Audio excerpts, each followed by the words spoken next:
우리가 협력하는 선교사님께서 얼마 전에 보내주신 편지를 읽고 참 감동적인 내용이 있어서 여러분들과 함께 잠시 나누고자 합니다. 내용이 이렇습니다. 선교지에서는 날마다 매 순간이 하나님의 인도하심을 경험하게 된다. 왜 한국에서는 이런 일이 드물었을까? 가만히 곰곰이 생각해 보니 한국에서는 내가 하나님께 어떻게 해야 할지, 어디를 가야 할지, 언제 해야 할지 물어보지를 못했던 것 같다. 한국은 내게 너무 익숙한 곳이고 길도 너무 잘 알고 내가 무엇이든지 결정할 수 있었지만 선교지에서는 집을 나서는 순간부터 기도하지 않을 수가 없었다. 하나님, 저 오늘 어디로 가야 하나요? 막상 나왔는데 어디로 가야 할지 모르겠습니다. 길을 잃지 않도록 도와주십시오. 나쁜 사람 만나지 않도록 인도해 주십시오. 점심에 이상한 향신료가 들어간 음식을 시켜서 돈 낭비하지 않게 해 주십시오. 어떤 음식을 먹더라도 배탈나지 않고 맛있게 먹을 수 있게 도와주십시오. 한국에서는 한 번도 해보지 않았던 기도였다. 여기 선교지에서는 더 이상 내 삶의 주인이 내가 아니었다. 주님이 도와주시지 않으면 아무것도 할 수 없는 어린아이 같은 존재임을 뼈저리게 느낀다. 여러분 어떻습니까? 낯선 외국 선교지에 가서야 눈을 뜨고 살지만 앞이 캄캄한 인생인 것을, 걸을 수 있는 두 다리가 있지만 어디로 가야 할지 모르는 묶여있는 인생인 것을, 모든 것이 낯설고 곤란하기만 한 어린아이 같은 존재인 것을, 그래서 오직 하나님만 의지할 수밖에 없는 존재인 것을 깨닫게 되었다라고 하는 선교사님의 이야기를 통해서 지난주에 우리가 함께 만나본 본문의 여리고성의 바디메오가 다시 저는 생각이 났습니다. 다른 사람의 도움이 없이는 한 끼도 해결할 수 없는 그런 불쌍한 신세, 다른 사람이 던져주는 음식이나 땡그랑 한 푼 아니면 전혀 살아낼 수 없는 거지 같은 그 신세, 다른 사람의 도움이 없이는 그저 생활 반경에서 한 발짝도 넘어갈 수 없는 앞을 보지 못하는 그 신세, 그저 철저히 사람들의 손에 의해 좌지우지되는 그런 불쌍한 의존적 인생, 바로 거지 맹인 바디메오 이야기였습니다. 그런데요, 그가 지나가시는 예수님, 그 예수님을 만난 뒤로 얼마나 변화가 되었는지요. 다윗의 자손 예수여, 나를 불쌍히 여겨주십시오. 나를 불쌍히 여겨주십시오.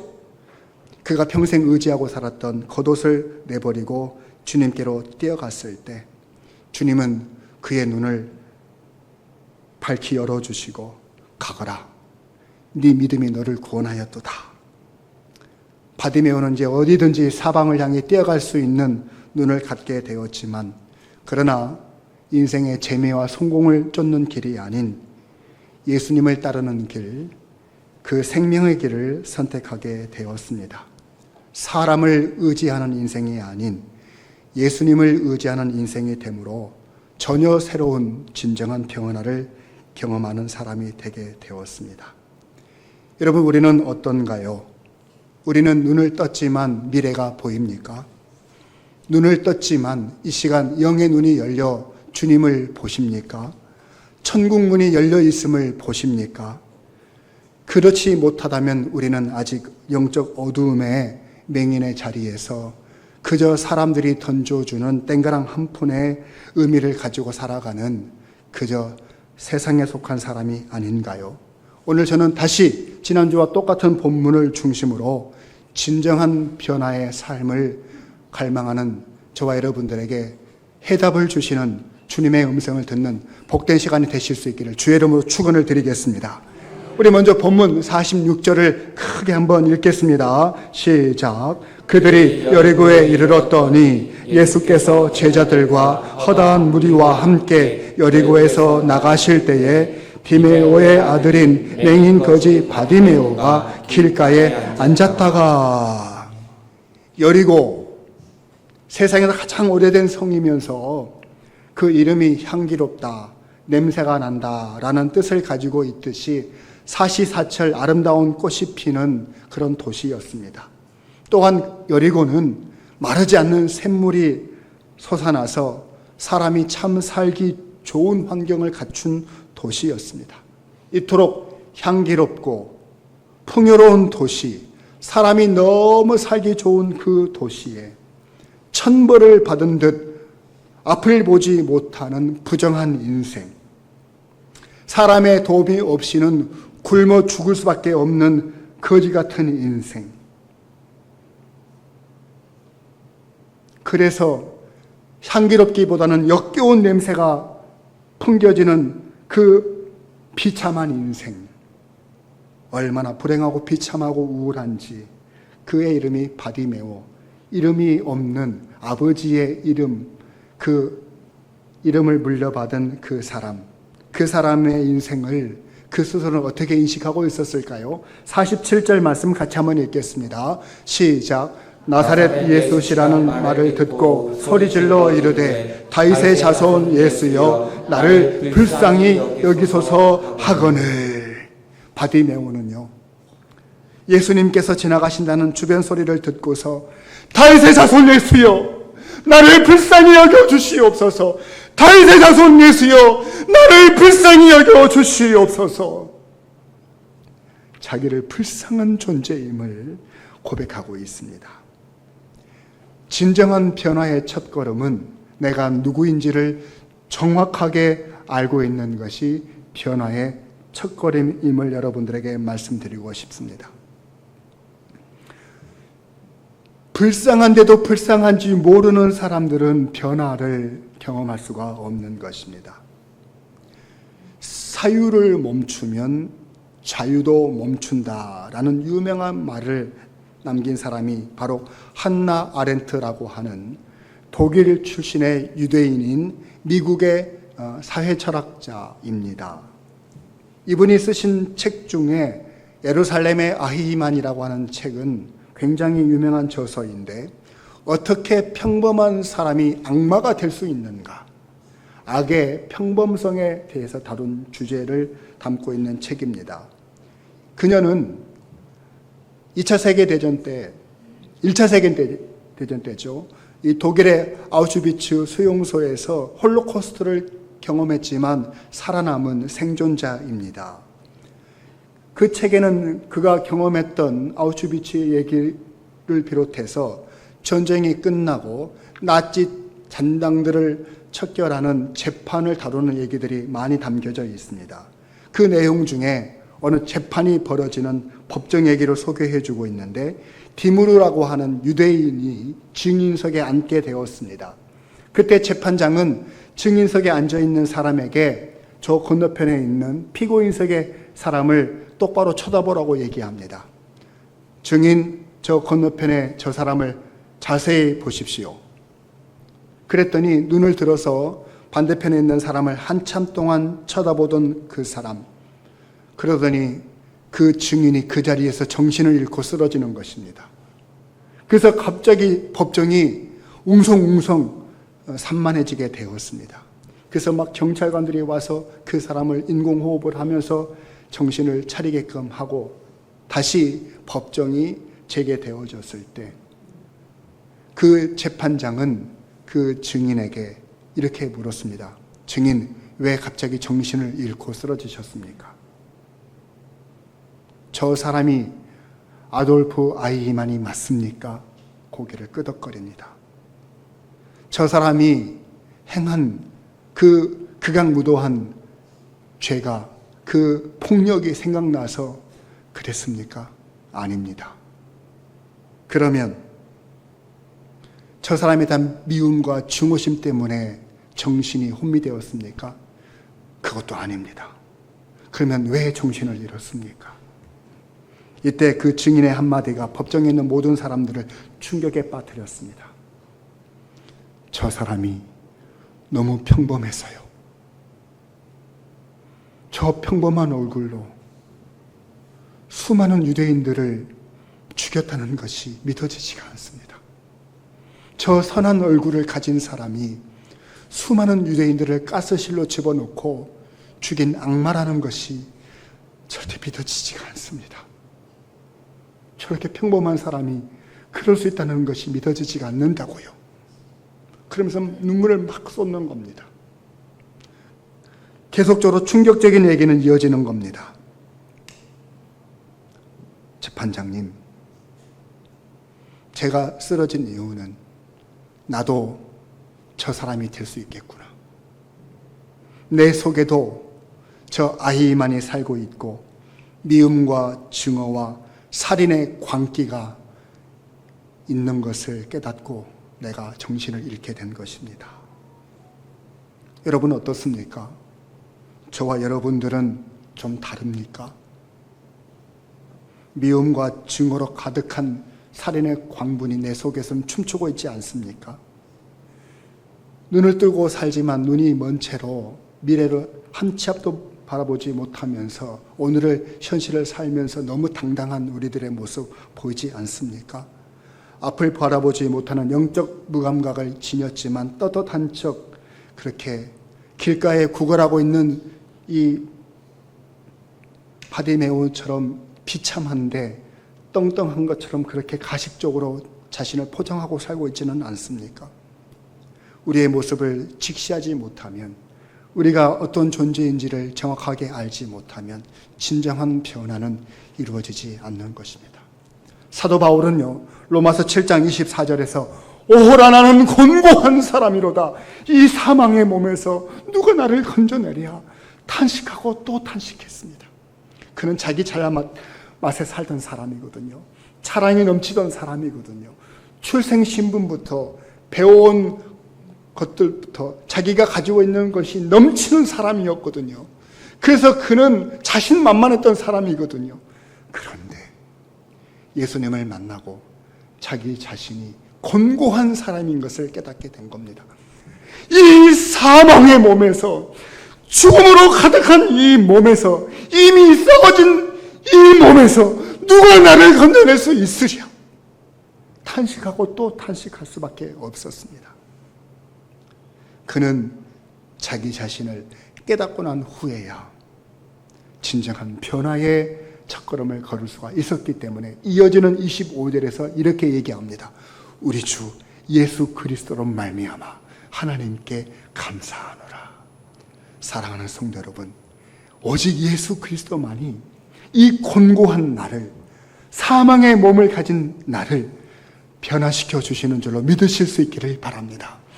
진정한 변화를 꿈꾸며 오늘도 주님 앞에 나온 심령들마다 생명의 길이 되시는 예수님, 우리에게 진리가 되시는 예수님, 참 치유자가 되시는 예수님, 나를 새롭게 하실 예수님, 전적으로 새롭게 하실 예수님을 만나는 은혜가 저와 여러분들에게 있게 되기를 주의 이름으로 축원을 드리겠습니다. 계속해서 우리 본문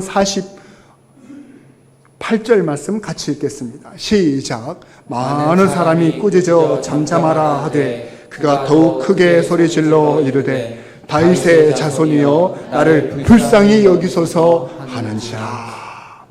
바디메오는 다윗의 자손이었어요. 나를 불쌍히 여겨주십시오. 저를 불쌍히 여겨주십시오.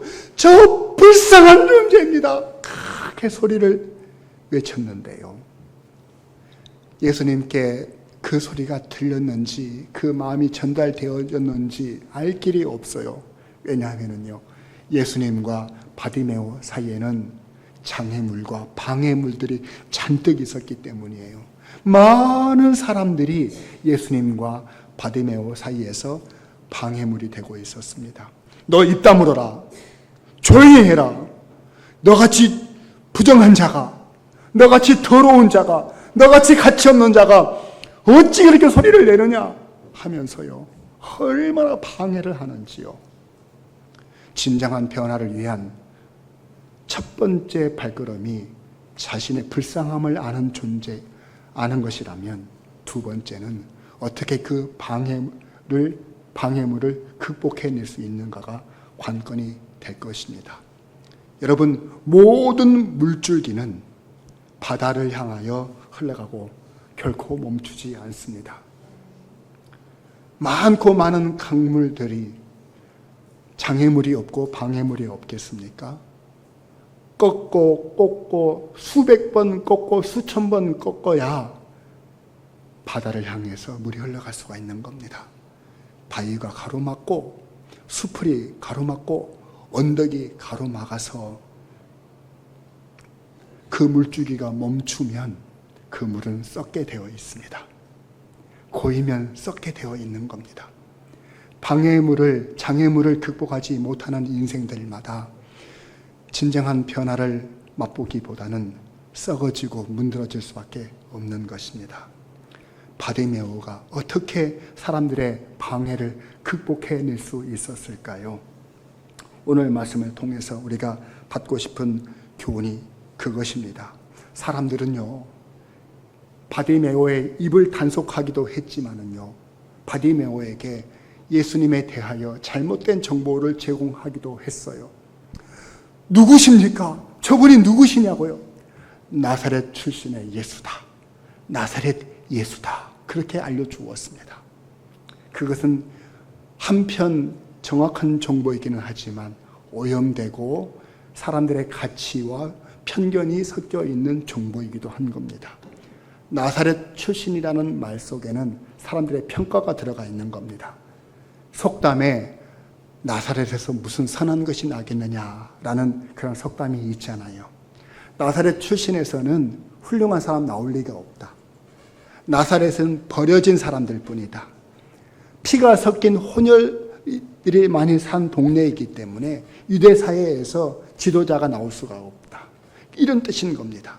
그러니까요, 사람들이 야, 네가 찾는 예수 나사렛 출신이야. 그 양반 만나봐야 별 소용이 없을 거야. 이렇게 들릴 수가 있는 겁니다. 그런데 이렇게 오염되어지고 사람들의 편견이 섞여 있는 정보를 제공받은 바디메오였지만, 그러나 그 입에서 나온 말은 무엇이었습니까? 다윗의 자손 예수여, 나를 불쌍히 여겨 주소서. 귀가 뚫려 있는 바디메오는 정확하지 않는 정보를 들었지만 그 입에서는 정확한 예수님의 정보가 나오고 있는 것입니다. 그 이유가 무엇이었을까요? 사람들의 말에 흔들리지 않았기 때문입니다.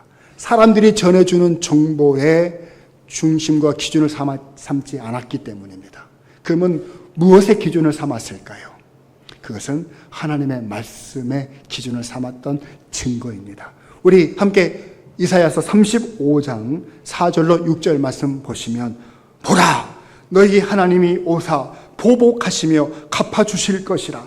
하나님이 오사 너희를 구하시리라 하라. 그때에 맹인의 눈이 밝을 것이며 못 듣는 사람의 귀가 열릴 것이며 그때에 조는 자는 사슴같이 뛸 것이며. 이 이사야 말씀은 예수님이 오시기 전 이미 700년 전에 예언된 하나님의 말씀이에요. 이 말씀, 오시는 하나님, 즉 메시아 그리스도에 대한 열망과 기대함으로 온 백성들이 수백 년 동안 오시는 하나님 메시아를 기다리고 있었습니다. 그래서 어릴 적부터 유대 땅에 살아온 이 바디메오도 들음에서 믿음이 나고, 그 믿음은 그리스도의 말씀으로 말미암는다라고 하는 로마서 10장의 말씀과 같이, 그렇지, 오시는 하나님, 다윗의 자손으로 오시는 그 그리스도를, 메시아를 만나게 되어지면 맹인이 눈을 뜬다고 하지 않았더냐? 내가 그분을 만나게 되어지면 내 눈이 떠질 것이야. 내 인생의 변화가 찾아올 것이다. 그분을 만나면 나는 다윗의 자손으로 외칠 거야. 남들은 뭐라고 그래도 그분은 나의 메시아가 될 거야. 다윗의 자손으로 오시는 이여, 내가 불쌍한 사람입니다라고 외칠 거야. 말씀의 기준을 붙들고 살았던 사람이기 때문에 듣기는 나사렛 예수라고 들었어도 그 입술에서는 다윗의 자손 예수요 라고 그 입술에서 터져 나온 줄로 믿으실 수 있기를 주의 이름으로 권면을 드립니다. 여러분, 사람은 기준이라는 것을 가져야 됩니다. 시계를 가지지 않으면 시간이 들쭉날쭉하는 겁니다. 자를 가지지 않으면 길이가 들쭉날쭉하는 겁니다. 저울을 가지지 않으면 무게가 들쭉날쭉하는 겁니다. 사람에게 있어서 시계가 되고 자가 되고 저울이 되는 것이 무엇입니까? 여러분 혹시 캐논이라는 단어를 아십니까? 캐논 하면 딱 떠오르는 사람들은 일본 사람들이 만든 카메라 이 브랜드가 생각나는 분들도 계실 겁니다. 사실 캐논은 헬라어 그리스도인데 규칙, 기본, 규칙, 자라는 뜻을 가지고 있는, 표준이라는 뜻을 가지고 있는 단어입니다. 그 캐논이라는 단어가 하나님의 말씀이 기록되어지고 반포되어졌을 때 성경을 가리키는 단어로 사용되었습니다. 캐논은 성경을 의미하는 것입니다. 즉 무엇입니까? 여러분의 인생의 시계가 무엇입니까? 여러분의 인생의 방향을 잡아주는 나침판이 무엇입니까? 여러분의 인생의 무게를 재주는 저울이 과연 무엇입니까? 사람들이 들려주는 잡다한 지식들과 소문과 그리고 유행이 아니라 오고 가는 세대에 오직 유일하신 하나님의 말씀이신 성경만이 여러분의 신앙의 기준이 되실 수 있기를 바라겠습니다. 여러분의 삶의 표준이 되실 수 있기를 주의 이름으로 축원을 드립니다. 말씀에 사로잡힌 사람, 말씀을 기준 삼는 사람은 어떠한 환경과 어떠한 위기와 어떠한 상황 속에서도 휘청거리지 않고 중심을 잡고 변화의 길을 걷게 되는 줄로 확신하실 수 있기를 주의 이름으로 축원을 드립니다. 그래서 시편 119편 98절로 100절 말씀을 보시면 우리 함께 같이 읽겠습니다. 시작. 주의 계명들이 항상 나와 함께하므로 그것들이 나를 원수보다 지혜롭게 하나이다. 내가 주의 증거들을 늘 울조림으로 나의 명철함이 나의 모든 스승보다 나으며 주의 법도들을 지킴으로 나의 명철함이 노인보다 나으니라. 아멘. 남녀노소 빈부귀천 상관없이 주님의 계명, 주님의 증거, 주님의 법도, 즉 하나님의 말씀을 붙드는 사람은 원수보다도 지혜롭고요, 스승보다도 낫고요, 노인보다도 명철하다고 말씀하신 줄로 믿으실 수 있기를 바랍니다. 여기서 말씀하신 원수가 무엇을 상징하는 말입니까? 원수는 나를 죽이려고 하는 사람 아닙니까? 인생에 겪게 되어지는 여러 가지 문제, 위기, 그 위기 앞에서, 그 문제 앞에서 우리를 지켜주시는 것은 하나님의 말씀인 줄로 믿으실 수 있기를 바랍니다. 여러분, 스승은 무엇을 상징하는 말입니까? 지식을 상징하는 말 아닙니까? 하다한 많은 지식을 그냥 매일 집어넣어도 우리의 인생이 보입니까? 내일 일이 보입니까? 여러분, 이 생 넘어 저 천국이 보입니까? 세상의 지식으로는 보이지 않아요. 그러나 하나님의 말씀을 붙드는 사람은 어떠한 스승보다도 우리에게 놀라운 통찰력을 주시는 줄로 믿으실 수 있기를 바랍니다. 노인은 무엇을 상징합니까? 경험을 상징하죠. 우리가 경험하지 못한 일을 새롭게 만나게 되었을 때 얼마나 마음이 흔들리고, 새로운 환경에 놓였을 때, 새로운 사람을 만났을 때, 새로운 회사에 취직했을 때 얼마나 복잡하고 흔들리고 괴롭습니까?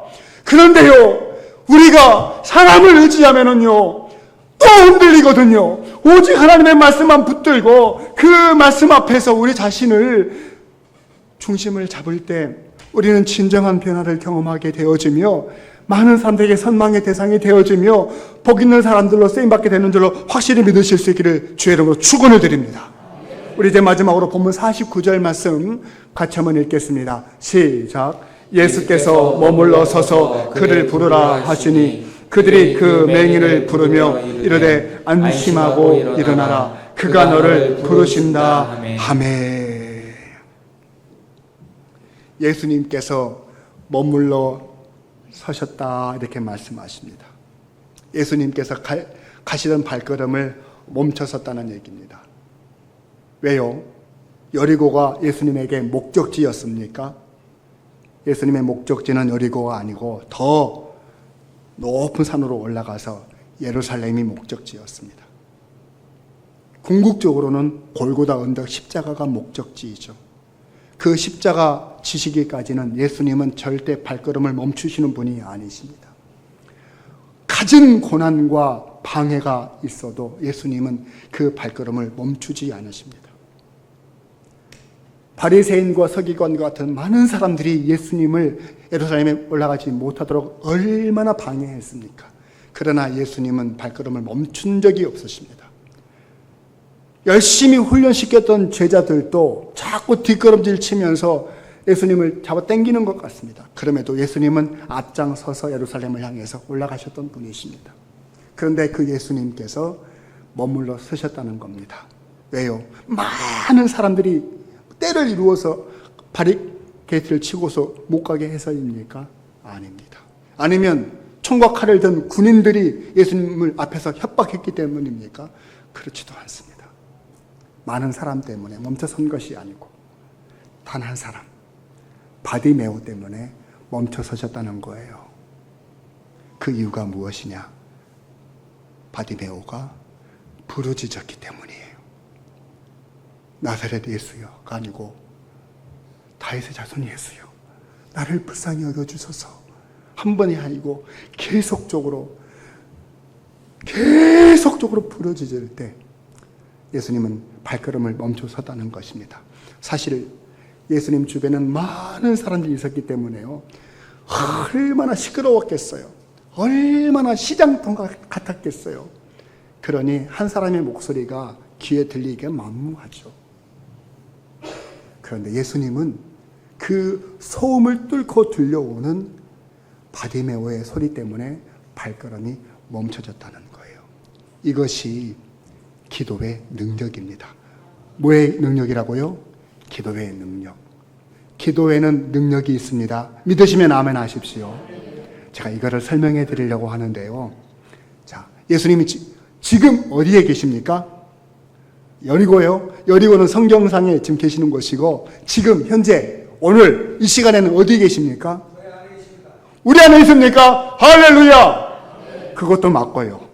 실제로는요, 예수님의 영이신 성령님께서 우리 안에 계시는 거고, 육체를 가지신 예수님은 어디에 계시는 거예요?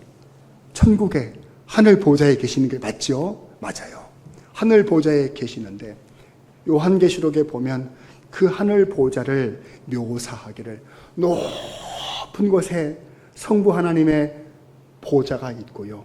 그 보좌 주변에는 24장로가 둘러서 자기 자리를 잡고 관을 쓰고 영광 가운데 있고요.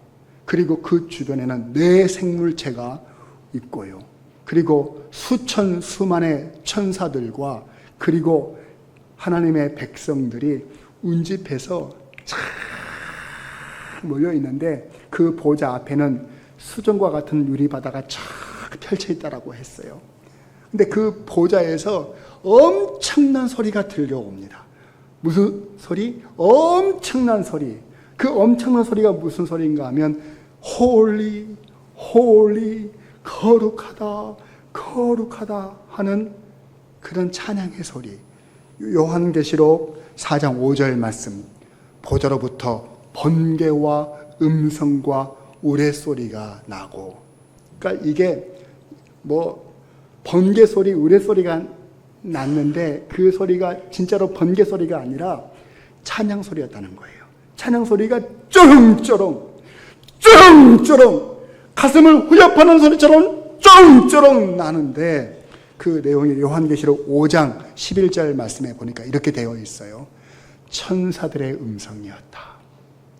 그 수가 만만이고 천천이고 큰 음성으로 보좌에 앉으시니와 그리고 하나님의 어린 양에게 찬송과 존귀와 영광과 권능이 세세토록 있을지어다.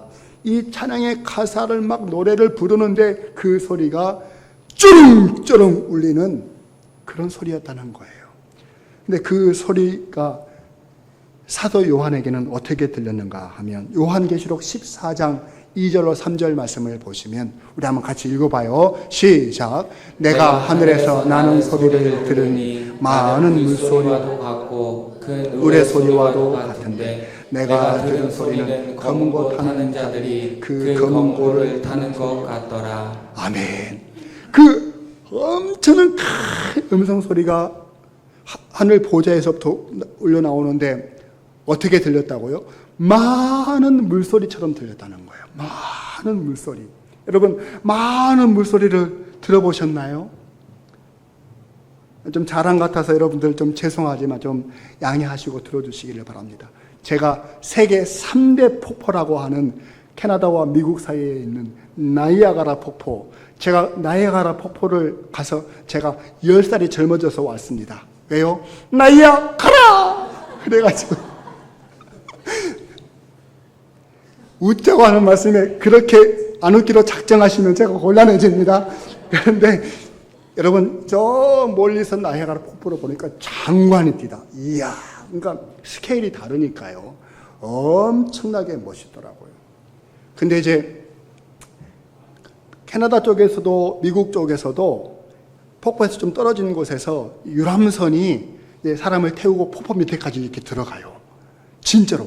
근데 폭포 아래까지, 그 속에까지는 들어가지 못해. 그럼 큰일 아니까. 그 근처를 이렇게 한 바퀴 돌고 나오는데 그 순간에 폭포의 소리가요, 확, 이거 어떻게 표현을 해야 될까요? 확 쏟아지는데 장관이라는 느낌이 아니고요, 두려움이 느껴져요. 두려움이. 그 엄청난 물의 압박이 저의 마음까지 눌러버리는 것 같았어요. 그 소리를 들으면 옆에서 누가 죽어나가도 모르는 굉음이었습니다. 옆에서 막 사람들이 소리를 지르는데 소리가 묵음 처리가 돼버리는 거예요. 옆에서 들어도 안 들려요. 여러분, 바로 많은 물소리처럼요, 보좌에서 그 소리가 흘러나오니까요, 모든 피조물들의 불평과 원망과 인간적이고 세속적이고 부정적인 소리들은 그 하나님의 찬란한 영광 가운데 다 삼켜져 버리고 오직 하나님의 영광만 드러나게 되는 것입니다. 믿으실 수 있기를 주의 이름으로 축원을 드립니다. 그런데요, 다시 이 본문 말씀 돌아가서 보시면 사도 요한이 들은 그 귀에 들려오는 소리는 이 많은 물소리 혹은 큰 우레소리만이 아니에요. 전혀 다른 결의 소리가 또 하나가 있어요. 무슨 소리가 있어요? 검은 고 타는 소리가 들리더라는 거예요. 검은 고 타는 소리. 여러분, 폭포 밑에서 검은 고를 한 사람이 타고 있으면 검은 고 소리가 들릴까요? 안 들릴까요? 절대 안 들리죠. 검은 고는 폭포 소리를 이겨내지를 못합니다. 물리적으로는요. 그런데요, 여러분, 요한계시록 5장 말씀을 다시 띄워주십시오. 우리 한번 같이 보십시다. 시작.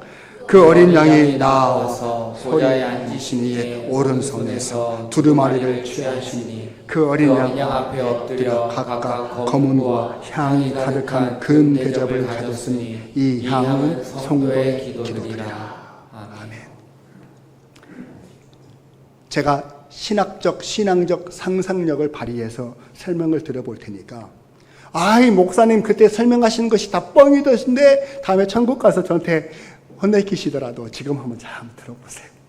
제가 이거를 설명해 볼게요. 하나님의 영광의 보좌 오른편에 계시는 예수님, 그리고 24장로와 천군 천사들과 수많은 백성들이 우렁찬 소리로 크게 찬양을 부르는데, 예수님께서 갑자기 한 손에는 가야금을 켜시고 한 손에는 향이 가득한 금대접을 가지시고 아버지께로 나오는 겁니다. 그러니까 하나님께서 눈을 딱 감고 찬양 소리를 쫙 들으면서 역시 나는 위대한 하나님이야 이러시면서 계시는 중이신데, 그 검은 고 소리가 들리는 순간에 잠깐! 찬양을 멈추어라! 그랬더니 싹 소리가, 잠깐만, 내게 검은 고 소리가 들렸더라. 이 소리는 내가 들어줘야 돼. 그러면서 예수님께서 그 검은 고 소리와 함께 향이 가득한 금대접을 가져왔는데 그게 무엇이었다고요? 성도들의 기도라고요. 그게 무슨 얘기입니까? 하나님께서는 지금 이곳에서 부르짖는 하나님의 자녀들의 기도를 듣고 계시다는 거예요.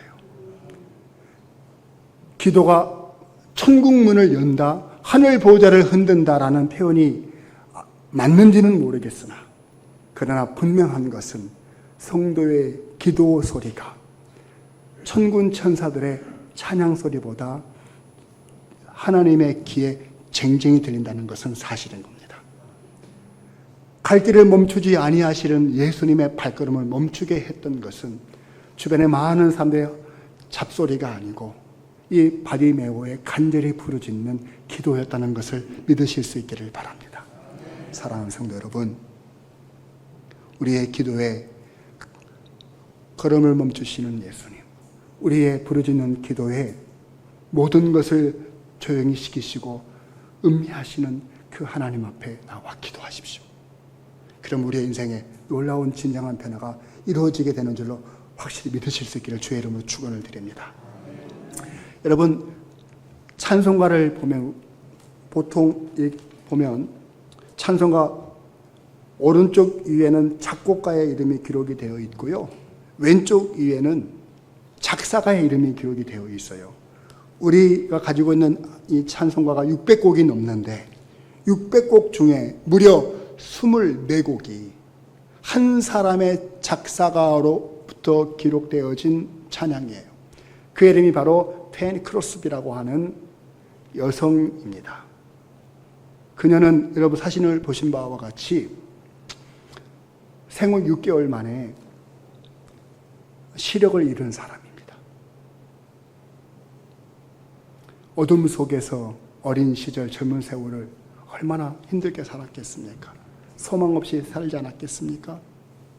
그러나요, 그가 나이 30살이 되었을 때 인도를 받아서 처음 교회를 나가게 되었는데 그 교회에서 찬양 소리를 듣게 되었습니다. 웬일인가 내 형제여 주 안이 믿다가, 웬일인가 내 형제여 마귀만 따르다가, 웬일인가 내 형제여 채물만 따르다가, 웬일인가 내 형제여 죄악에만 따르다가, 반복되어지는 이 탄식 소리, 웬일이냐 웬일이냐. 그것이 이 평생 어둠 속에 살았던 이 여인의 말라버린 눈물샘을 자극하여 눈물이 쏟아지게 했던 것입니다. 주님의 음성으로 들렸기 때문입니다. 주님의 사랑의 음성으로 들렸기 때문이에요. 그 눈물은 과거의 자신의 어둠을 씻어내는 눈물이 되어서 비록 육체의 눈은 뜨지 못했지만 영의 눈이 열려 주님을 만나게 되게 되었습니다. 그래서 그 찬양의 마지막 부분이 이 몸밖에 드릴 것이 없어 이 몸 바칩니다, 이렇게 찬양이 끝나는데요, 그가 기도한 겁니다. 하나님, 저는 아무것도 할 수 없는 장애를 가진 사람인데 제가 무엇을 할 수 있을까요? 그랬더니 하나님께서 너는 글을 쓰는 것을 배우지 않았느냐? 너의 마음을 담아서 글을 써라, 이렇게 하나님께서 감동을 주셨다는 거예요. 그래서 그는 돌아와서 주님께 받은 바 은혜를 글로 쓰기 시작했습니다. 그 글이 얼마나 아름답고 많은 사람들에게 심금을 울리던지 그 글이 곡으로 옷을 입게 되어져서 찬송가의 가사가 되기 시작했는데, 그녀가 95세의 나이를 가지고 살 동안에 무려 8,000곡의 찬양이 작사가 된 것입니다. 그래서 우리가 좋아하는 찬송가의 대부분 다 이 크로스비의 찬송이에요. 저 죽어가는 자 다 구원하고 인내하신 구세주여 내 말 들으사 예수를 나의 구주 삼고 주가 맡긴 모든 역사 힘을 다, 무려 이 많은 찬송, 어느 누구의 찬송보다도요 우리 마음을 터치해주는 하늘 보좌를 흔드는 그런 기도가 담긴 찬양이 된 줄로 믿으실 수 있기를 바랍니다. 주님을 만나니까요, 어두웠던 인생이 변화되어 세계적인 인물이 되어버리잖아요. 사랑하는 성도 여러분, 저는 이제 말씀의 결론을 맺어보고자 합니다. 여러분, 우리를 무엇이 새롭게 합니까? 어떻게 진정한 변화를 누릴 수가 있습니까? 내가 하나님 앞에서 죄인인 것을 자각하는 사람만이 변화를 맛볼 수가 있고요. 더 나아가서요, 어떠한 사람의 방해에도 불구하고 하나님의 말씀을 붙들고 삶의 기준을 삼는 사람만이 진정한 변화를 경험할 수가 있고요. 얼마나 많은 소음 속에서 하나님의 아들이신 예수님께서 집중하시겠습니까? 오직 하나님께서 집중하는 사람, 예수님께서 집중하는 사람은 기도하는 사람인 것을 믿으실 수 있기를 바랍니다. 저와 여러분들이 이 믿음 가지고 주님 앞에 나아가서 진정한 평안을 누리는 복된 신령들 다 되실 수 있기를 주의 이름으로 축원을 드립니다.